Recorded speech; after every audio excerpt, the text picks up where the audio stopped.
Nama saya Dr. Adistra Imam Priwaimadi. Saya dokter spesialis urologi di RS Abdi Waluyo.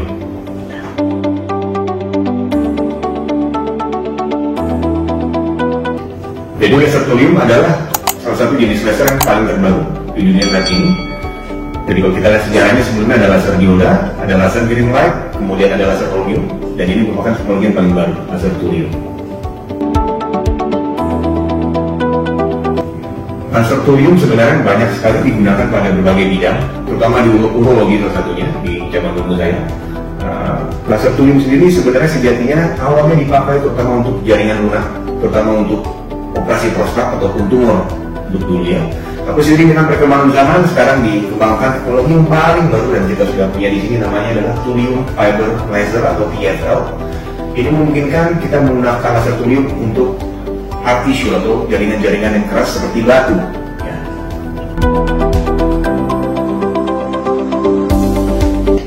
Laser thulium sejatinya dia gelombangnya bersifat continuous, jadi dia sebenarnya sangat-sangat baik untuk jaringan lunak.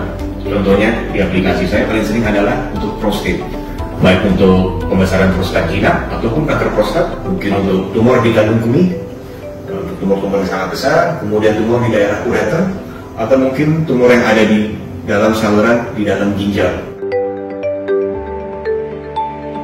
Nah, keunggulan untuk laser thulium sendiri di soft tissue, dia sangat-sangat baik untuk menghilangkan atau vaporisasi namanya. Jadi jaringannya kita uapkan dengan risiko perdarahan yang sangat rendah sekali dibandingkan dengan teknologi apapun yang ada saat ini. Jadi adalah bleeding kata kuncinya.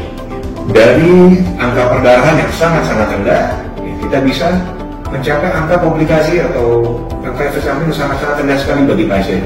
Termasuk efek post operasinya juga akan sangat baik sekali.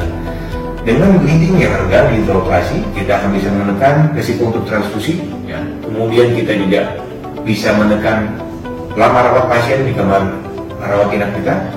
Dan kemudian kita juga bisa menekan, khusus untuk laki-laki pasti jadi momok, menekan angka penggunaan kateter jangka panjang. Sebagai contoh, saya biasanya untuk pasien-pasien yang dilakukan laser prostat atau TUR laser, kita pasien bisa dipulangkan hingga waktu kurang dari 24 jam dan dengan tanpa kateter. Beda dengan cara konvensional, tanda kutip pengerokan zaman dulu, kita bisa merawat pasien dengan kateter mungkin waktu hingga 2-3 hari pos operasi. Sekarang kita bahkan bisa kurang dari 24 jam. Thulium laser pun saat ini di dunia tersedia dalam berbagai macam tingkatan energi. Saat ini kami di RS Abdi Waluyo memiliki thulium laser yang paling kuat, yaitu 200 watt. Hal ini memungkinkan waktu operasi yang lebih cepat dibandingkan dengan teknologi thulium laser yang konvensional sebelumnya, dengan risiko perdarahan yang jauh lebih rendah lagi dan juga komplikasi post operasi yang jauh lebih rendah jelasnya. Dewasa ini dikembangkan juga laser thulium yang bisa dipakai sangat baik untuk jaringan yang bersifat keras atau hard tissue. Dikembangkan suatu teknologi namanya thulium fiber laser atau TFL. Nah, thulium fiber laser ini dia memungkinkan sinar thuliumnya bersifat secara pulsatil, jadi menyerupai seperti laser holmium dengan frekuensi yang sangat tinggi sekali, jauh melebihi laser holmium. Nah, dengan frekuensi yang sangat tinggi sekali ini memungkinkan kita untuk menghancurkan batu menjadi debu-debu partikel yang sangat kecil sekali hingga bersifat mikron bahkan, tanpa membuat fragmen-fragmen yang besar. Akibatnya apa? Jadi ini jelas akan meningkatkan angka keberhasilan untuk operasi batu. Teknologi tersebut dinamakan dusting. Jadi kita membuat batu menjadi debu atau dust. Berbeda dengan sebelumnya, zaman dulu laser dipakai terutama untuk memecah batu atau fragmenting.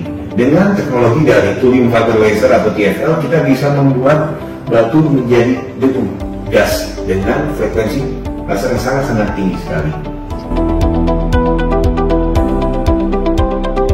Laser TFL atau thulium fiber laser bahkan bisa dipakai untuk batu-batu ginjal yang lebih dari 2 cm, terutama untuk operasi doctor grade intrarenal surgery atau RIRS. yang mungkin zaman dulu akibat keterbatasan laser, cut-off-nya dipakai kurang dari 2 cm. Sekarang dengan ada teknologi TFL, kita bisa melakukan operasi RIRS untuk batu yang bahkan lebih dari 2 cm. Bahkan untuk ginjal bilaterally, kanan dan kiri, pada saat satu operasi.